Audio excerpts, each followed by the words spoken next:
በመቀጠል የደብሩ መምህር አስተማሪ የቅዳሴ መምህር በአሁኑ ሰዓት በደብሩ የቆሎ ተማሪዎችን እያስተማሩ ለድቁና ለቅስና ለመምህርነት የሚያበቁ ወንድማችን በእድሜ ደረጃ ጓደኛችን የሆኑ መምህር ናቸው።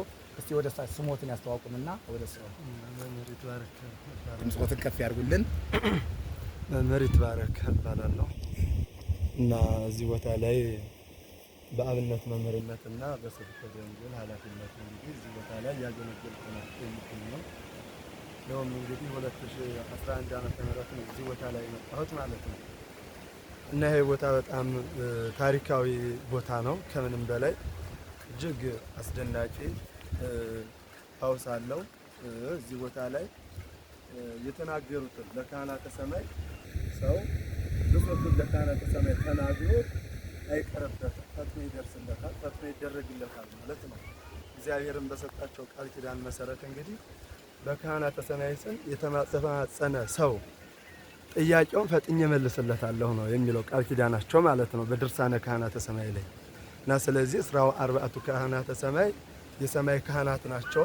በሰማይ ሆነው እግዚአብሔርን ለዘለዓለም ያለ እረፍት ማለት ነው 24 ሰዓት ያለ እረፍት እግዚአብሔርን የሚያገለግሉ ለእኛ ለሰው ልጆች ምሕረትን የሚለምኑ እንግዲህ የዮሐንስ ራእይ ምዕራፍ 4 ላይም እንግዲህ 24 ሽማግሌዎች አሉ በ24 ዙፋን ላይም ተቀምጠዋል ይላል እና አክሊላቸውንም ያወርዳሉ ከዛም ለንጉሱ ይሰግዳሉ ይላል። እንግዲህ ስለዚህ ካህናተ ሰማይ ለእግዚአብሔር የቅርብ አገልጋይ ናቸው፣ የቅርብ ታዛዥ ናቸው። እንደመሆናቸው መጠን በእነሱ ስም የሚማጸን ሰው ቶሎ ጥያቄው ይመለስለታል ማለት ነው። በሰማይም በእናንተ ስም ዝክር የዘከረ እንዲሁም ለተራበ ያበላ ለተጠማ ያጠጣ ለቤተ ክርስቲያናቸው መብአ ያገባ ቢኖር እነሆ ባህረ እሳትን አላሳየውም ይላል ቃል ኪዳናቸው። እንዲሁም ደግሞ ቤተ ክርስቲያን እንኳን ለመምጣት ባይቻለው ከአጥቢያው ላይ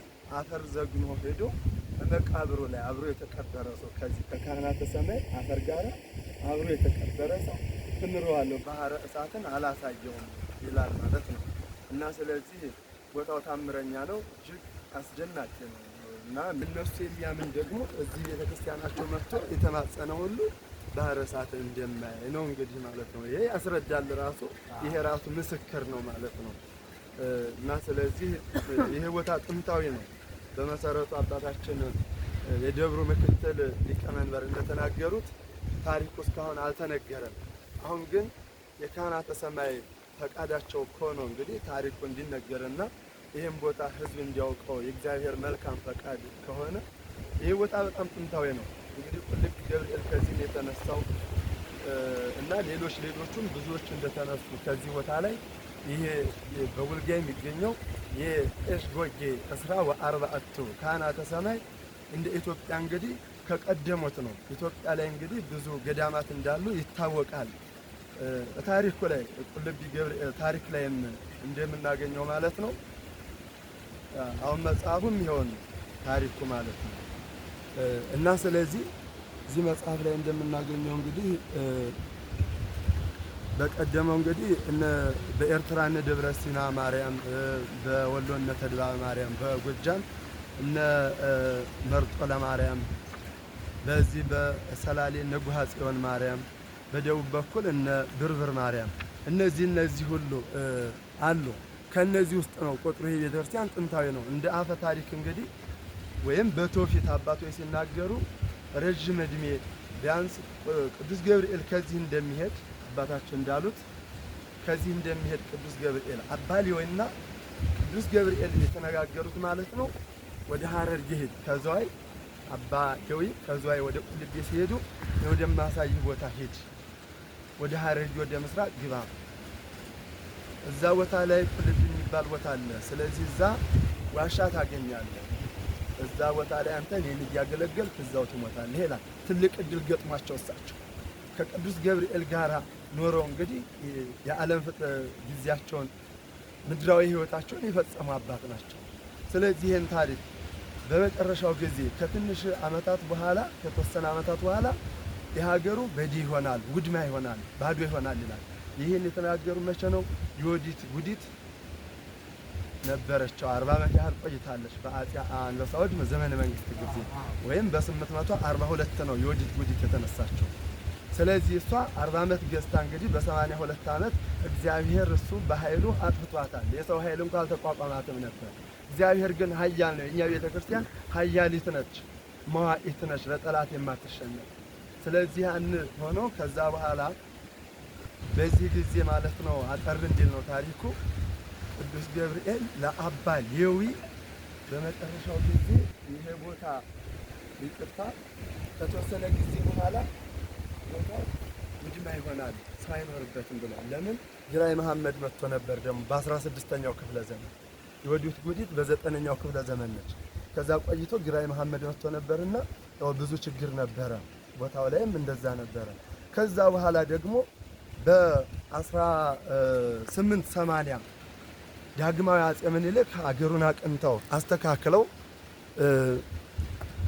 ሳሉ ከዛ ራስ መኮንንን የሐረር ገዥ አድርገዋቸው ነበር። በዛን ሰዓት ታዲያ ይሄ ቁልቢ ገብርኤል አለበት ላይ አሁን እንትን ሲወጣ ሲወርድ ክንፍ ያለው ሰው እየመሰለ ሲወጣ ሲወርድ ብዙ ሰዎች ያው ነበር። እስላሙም ክርስቲያኑም እዛ ቦታ ላይ ይሄድ ይማጸናል። ቅዱስ ገብርኤል እንግዲህ ፈቃዱ የሆነለትም ለወደደው በግልጽ ይነግረው ነበር ያለበትን ችግር ማለት ነው። በግልጽ እየነገረ ይሄ ብዙ ታሪክ ነበረ። ራስ መኮንንም ይሄን ዝና ሲሰሙ እዛ ቦታ ላይ ሄደው ጸሎት ይዘው ተገልጾላቸዋል። ከዛም እንግዲህ በሌላ አባ ተስፋ ገብርኤል የሚባል ከሀዘሎ ማርያም ወይም ከሀዘሎ ገዳም ማለት ነው። ሀዘሎ ገዳም የሚባለው በአፋር ክልል ነው እንደምታውቁት። ከዛ ተልከው መጥተው እግዚአብሔር በፈቃዱ ልኳቸው መጥተው ቁልቢ ማለት ነው ራስ መኮንን ያገኛሉ። ከራስ መኮንን ጋር ይነጋገራሉ። እዚህ ቦታ ላይ እንዴት ነው ይሄ ቦታ ታሪካዊ ቦታ ነው ሲሏቸው፣ ኧረ ካሉት ከካህናቱ ጋር ወይም ከመነኮሳቱ ጋር ግቡና 7 ቀን ጸልዩ እዛ ቦታ ላይ። ከዛ በኋላ የምታዩትን የተገለጸላቸውን ነገር ንገሩ ይብለዋል። ታዲያ እዛ ቦታ ላይ እየጸለዩ እያለ 7 ቀን እንደጸለዩ በ7ኛው ቀን ሐምሌ 19 ቀን ተራራውን ከሰማይ ነጎድጓድ መብረቅ ወርዶ ተራራውን አስተካክሎ አረሰው። ከዛ ከውልጋ እሽጎየ ካህናተ ሰማይ በስሜ በድርብ ያለው ቅዱስ ገብርኤል እዚህ ቦታ ላይ ይምጣ ብሎ ነግሯቸዋል። ቀድሞም ለአባ ሌዊ በ9ኛው ክፍለ ዘመን ለአባ ሌዊ ነግሯቸዋል ማለት ነው። ቀድሞ ማለት ነው የነገራቸውን አባ ሌዊ ድንጋይ ላይ ጽፈውት ድንጋይ ላይ ጽፈውት እሳቸውም እዛው አርፈው መቃብራቸውን አንበሳ ቆፍሮላቸው እዛው ተቀብረዋል። አባ ሌዊ መቼ? በ9ኛው ክፍለ ዘመን የወዲት ከጠፋ በኋላ ማለት ነው። ከዛ በኋላ እንግዲህ አሁን ይህ ከዚህ ሄደው ቅዱስ ገብርኤል በ1883 ዓመተ ምህረት አባታችን እንደተናገሩት ማለት ነው። ይሄ ሄደው በምንድን ነው? አባ ተስፋ ገብርኤል እግዚአብሔር ገለጸላቸው። ስለሚገቡ ከካህናቱ ጋር ካህናቱ እጅግ ደነገጣቸው። ምክንያቱም መብረቅ ከሰማይ ወርዶ ያን ሲያስተካክለው በግልጽ አይተዋልና ማለት ነው።